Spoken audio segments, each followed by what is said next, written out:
सावित्रीबाई फूले, जिनकी कविताओं का जिक्र हर किसी ने सुना होगा। स्कूल में हर बच्चे ने उनकी कविताएं पढ़ी होंगी। पर क्या आप ये जानते हैं कि वो हमारे देश की पहली फीमेल टीचर थी, पहली प्रिंसिपल थी और वो पहली महिला थी जिसने एजुकेशन की इंपॉर्टेंस को समझा और हमारे देश की लड़कियों के लिए एक स्कूल खोला और उसे चलाने का बीड़ा उठाया। 3 जनवरी 1831 को उनका जन्म एक महाराष्ट्र फैमिली में हुआ। एक दलित परिवार में पैदा हुई लड़की बचपन से ही बहुत ब्रेव, वाइस और फियरलेस थी। 9 साल की उम्र में उनकी शादी ज्योतिबा फूले से हो गई थी। उनके पति समाज सेवी और लेखक थे। ज्योतिबा फूले ने स्त्रियों की दशा सुधारने और समाज में उनको पहचान दिलाने के लिए ईयर 1854 में एक स्कूल खोला। ये हमारे देश का पहला स्कूल था जो सिर्फ लड़कियों के लिए खुला था। पर केवल स्कूल खोल देने से समाज में बदलाव आ पाया था? नहीं। स्कूल है तो उनमें बच्चों के साथ साथ पढ़ाने वालों की भी जरूरत थी जो उन बच्चियों को एजुकेशन दे पाए।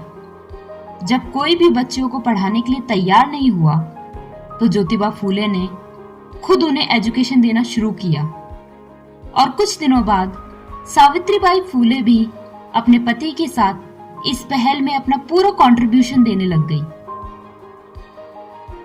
पर कहते हैं ना, जब भी कोई समाज में बदलाव लाने की कोशिश करता है तो उसके हर कदम को प्रॉब्लम से गुजरना पड़ता है।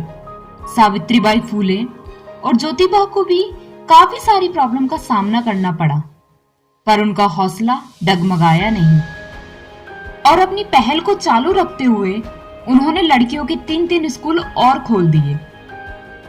सावित्रीबाई फूले जब भी स्कूल में बच्चियों को पढ़ाने जाती थी तो एक साड़ी अपने थैले में हमेशा लेके जाती थी, क्योंकि जब भी वो पढ़ाने जाती थी तो रास्ते के लोग उन पर गंदगी, कीचड़, यहाँ तक कि गोबर भी फेंक दिया करते थे।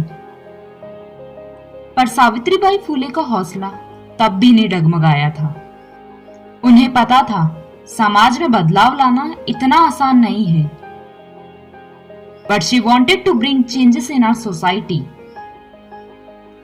और इसके लिए वो हर प्रॉब्लम को फेस करने के लिए रेडी थी।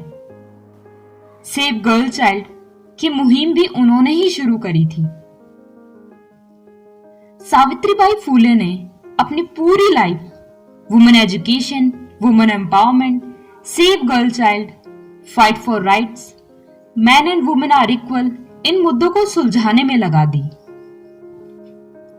सावित्रीबाई फूले की कोई संतान नहीं थी, इसलिए उन्होंने एक बच्चे को गोद लिया जो कि एक ब्राह्मण का बेटा था।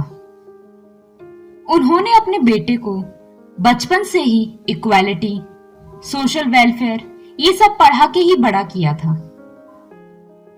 उन्होंने अपने बेटे के साथ मिलके एक हॉस्पिटल खोला और अपनी बची हुई लाइफ लोगों की सेवा करने में निकाल दी। पर 1897 में लोग प्लेग नाम की महामारी से पीड़ित थे और उसी दौरान सावित्री एक प्लेग मरीज की सेवा कर रही थी और उस महामारी के संपर्क में आने के बाद उनकी मौत हो गई। उन्होंने अपनी पूरी लाइफ औरतों को उनके अधिकारों के बारे में समझाने में और उनको उनके अधिकारों को दिलाने में लगा दी। इसीलिए उन्हें मदर ऑफ इंडियन फेमिनिस्ट कहा जाता है। Dear Savitribai Phule ji, we are very grateful to you, क्योंकि अगर आप नहीं होती तो girls education, equality, self respect, self dependent, women empowerment जैसे मुद्दे शायद ही कोई उठाता। You open a door of light for us, for girls. आपने हमें सिखाया है कि चेंज लाना आसान नहीं है, पर नामुमकिन कुछ भी नहीं है। आपने हमें यह भी सिखाया है कि अगर मैं कर सकती हूं तो तुम भी कर सकते हो। अगर मैं बदलाव ला सकती हूं तो तुम भी बदलाव ला सकते हो। Thank you Savitribai Phule ji. You are a legendary woman. You are an inspiration for us, for our generation. मैं उम्मीद करती हूँ सावित्री बाई के पढ़ाए हुए ये कुछ लेसन्स हमारी जिंदगी को भी बदल सकते हैं। उम्मीद करती हूँ आपको आज का वीडियो पसंद आया होगा। अगर वीडियो पसंद आया है तो please subscribe to my channel and don't forget to like, share and comment. Thank you.